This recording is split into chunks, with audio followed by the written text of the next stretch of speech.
The crazy thing about meditation is how, I don't know how to start saying this, the autism is rife today. The autism is really rife today, but the lighting's nice. So I decided I'm just gonna come on here and talk because I do that. I do that. What I wanted to talk about was meditation and its impact on autism. So I have autism, not diagnosed because I'm dealing with the NHS in Britain, which is diabolical in terms of mental health. But that's okay. I don't need a diagnosis to understand myself. I don't need a diagnosis to medicate myself. Well, it helps. But I need to find other ways of working with it because currently I'm sitting 4 years in and still no diagnosis. So we've got to find other ways to make life bearable because untreated, undiagnosed autism is hard. It's difficult. Every single day is different, especially as a biological woman. Hormones, chemicals, all imbalances, the mental workload of every day, having to do tasks at every single day, at every single corner. Everything depletes that energy. We start the day with a cup of energy. And every single action that we take, be it brushing our teeth, brushing our hair, going for a shower, making breakfast, not that that's something I've ever done, but making breakfast, having to do the dishes, having to do the washing, having to then sit down, work, having to write, having to do have. There's so many shoulds, there's so many have tos in the situation. It's hard. It's hard. And for years I was undiagnosed. For years I didn't have a clue about myself. For years I battled with too many emotions, not enough emotions, too much, too little, all nothing thinking. And I thought that that was representative of real life, but it turns out that that was the reality that my brain had made up.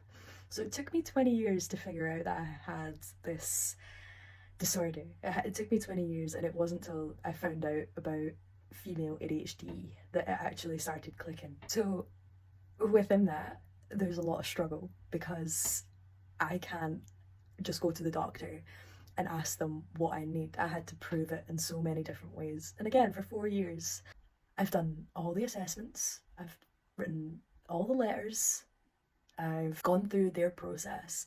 And because life just keeps getting in the way for people like me, I've not gotten that diagnosis, but I know within myself who I am, and I know my struggles, I know my fears, I know my setbacks, I know the forms of autism that I express, be it consciously or subconsciously, of so many little bits of myself that leave me in awe and wonder, in a good way and a bad way. That's 50-50. For the most part, I do appreciate myself and appreciate the lengths that I've had to go to. But one thing that keeps coming up, one thing that keeps me grounded is meditation. Now, before you pop off, before you swipe, before you're like, fuck this, I've heard this 1,000 times. No, you've not. No, you've not. If you're even tempted to scroll right now, you don't get it. You've not done it.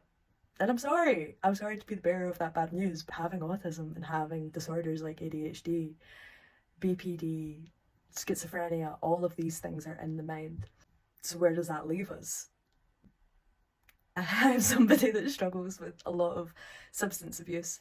I have since I was a teenager. Lots of bad choices that made me feel better, that made me feel able, that centered me in unhealthy ways. And I understand that. And I know that addiction is a disease, and it's an everyday uphill battle to try and stop these things. But if you're trying to stop something, you need something else to put in its place, because you can't just leave yourself with an empty cup. Every cigarette, every gardening episode, every drink, everything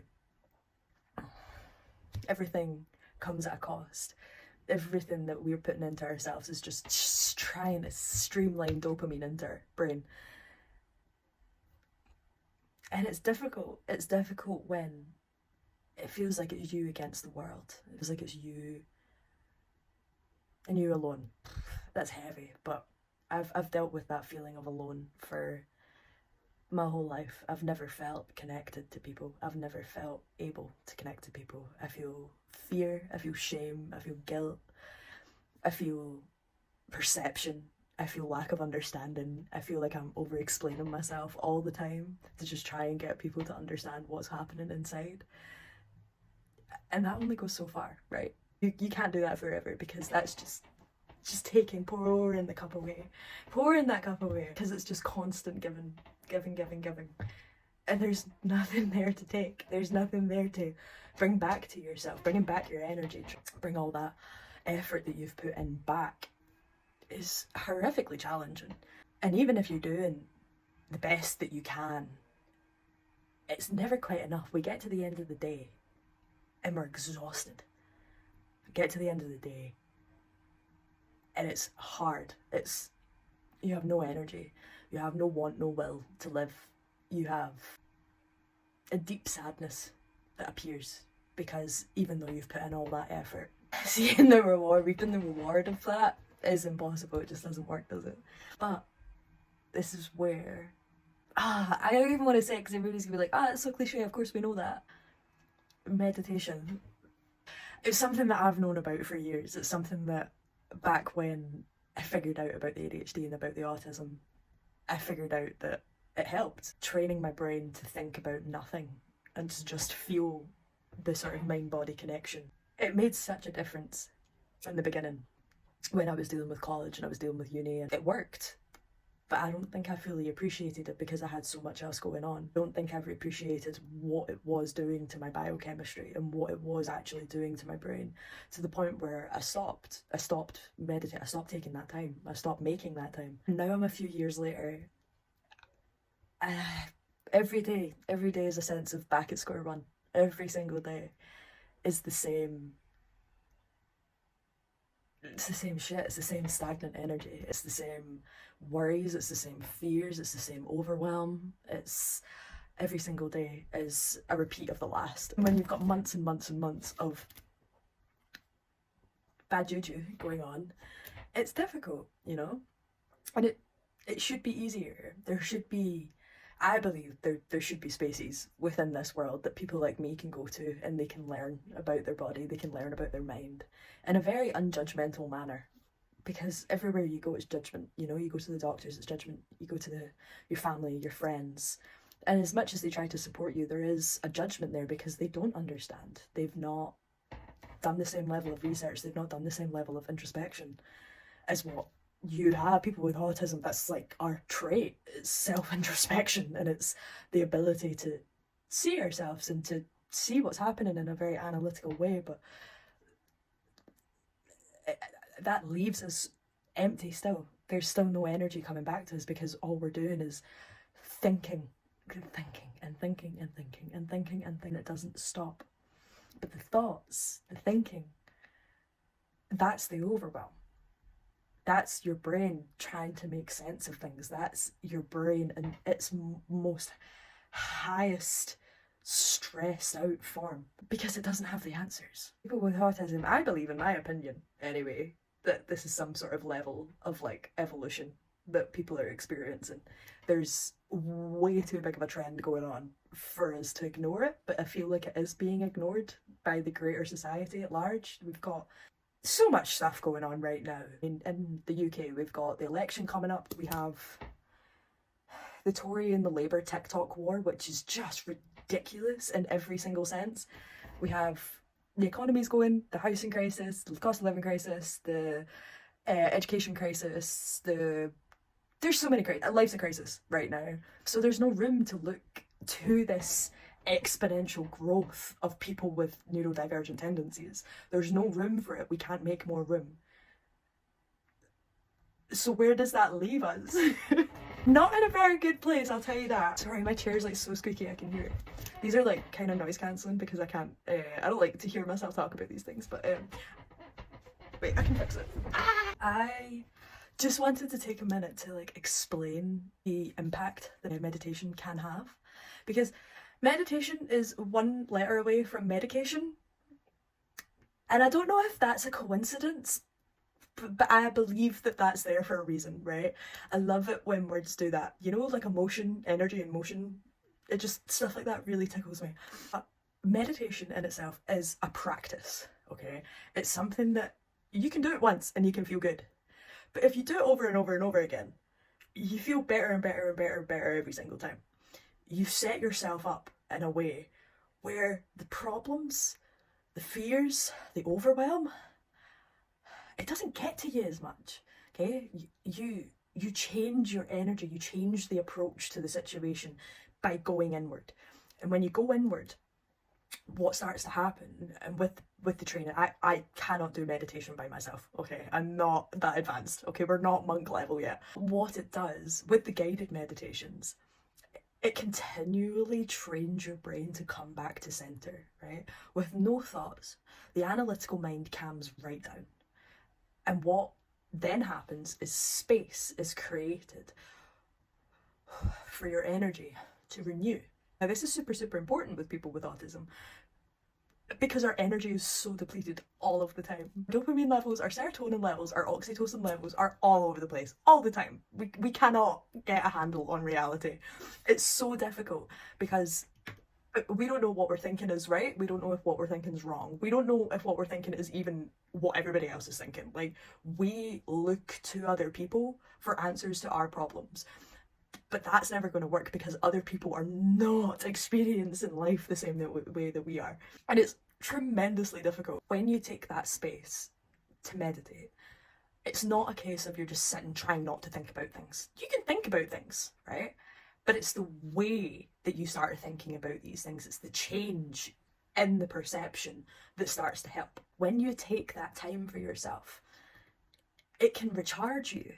Now, I know this is not some miracle cure. This is not some radical way of thinking that's going to overhaul your entire personality. No, it doesn't quite work like that. However, with a bit of practice, it can. Now, you might be thinking, what are you talking about? Like, I can't train myself to be better. Well, you can. You can. I know you can, because I have. And if me, one of the most, and I have many a neurotypical's opinion on this, most hyper aware, most introspective people that anybody has met, right? I have a myriad of issues that have come with me throughout my life, and they will be here with me, and probably until the day that I die, because I've come to terms with who I am. I've come to terms with what I'm lacking and what I can actually take responsibility for, what I can actually start to change that's going to make me feel better. That's the end of the day. That's kind of what we're trying to do, is I want to feel better on a day-to-day basis. I want to feel more capable. It's fine, I'm just recording. Quick break.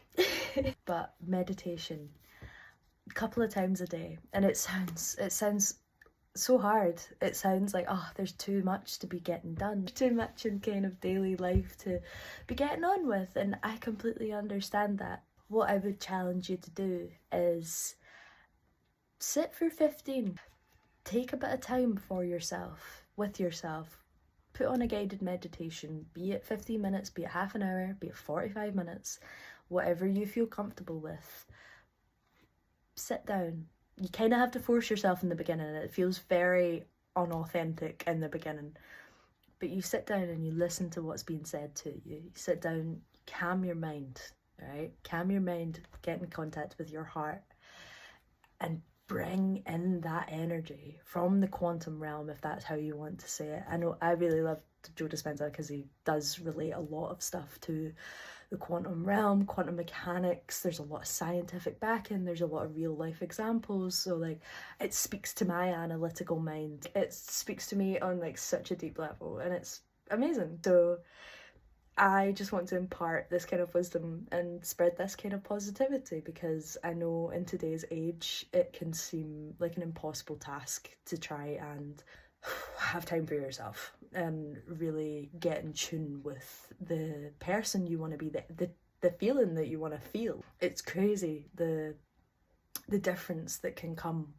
with 15 minutes of just channeling joy and just choosing to feel joy. It's crazy the difference, and it sounds really it sounds really unrealistic to a lot of people, and I was one of these people. It sounded so unrealistic because I was like, how does sitting down not thinking about anything actually aid me? But it turns out, because I was thinking so much, and because I was so analytical of myself, and because I was so introspective all the time, all my brain was doing was reinforcing every single habit, every single thought process, every pathway. Every single time it was reinforcing the same things. And what meditation does is allow you to stop that side of your brain, to come down to your heart and to make the space for yourself, make the space for your thoughts, your feelings, and the thoughts and feelings that you want to be having. Get in tune with yourself. What kind of person don't you want to be? What kind of thoughts, feelings do you not want to be having every day? And name them without judgment. That's what meditation allows you to do, is to look at yourself, observe yourself in a space that's non-judgmental. It's only going to be filling back up your cup. And that 15-20 minutes is make or break. If you're starting your day off and you're already stressed, you're already losing energy, to-do lists of expectations that you've set for yourself, there's all these things that we have to do, but simply by taking 15 minutes of standstill can make that process so much dreamier than anybody ever told you. Getting that to-do list done can be a happy experience. It doesn't have to be doom and gloom. It can be a nice place to be. So try it. Listen to things like podcasts, listen to things like YouTube, listen to the things that you know are going to bring you good, even if it is just a slight shift from anxiety to maybe a little bit more peace, because I know it's hard to come by. Listen to things that are going to bring you joy. Listen to things that are going to make you feel better in your experience, and listen to things that are going to bring positivity to the rest of your day. By simply deciding that you want to feel a certain way, you can, and you can embody that so that it comes with you for the rest of it. Your energy is something that can be trained, and by training it more and more to feel those thoughts and emotions that you want to be feeling, it actually trains your brain, it trains your body, it trains you on a cellular level to be more of that person, the more joyful, the more happy, the more peaceful person that you envision, by simply choosing. And it sounds so simple. It sounds so simple. It sounds so simple that it's kind of ridiculous, but try it, please, because you will notice a difference. It might be a little one, it could be huge though. It could be huge. So just try it, right? You've got nothing to lose and everything to gain, okay? So peace be with you. It was so nice talking to you, and I will see you on the next one.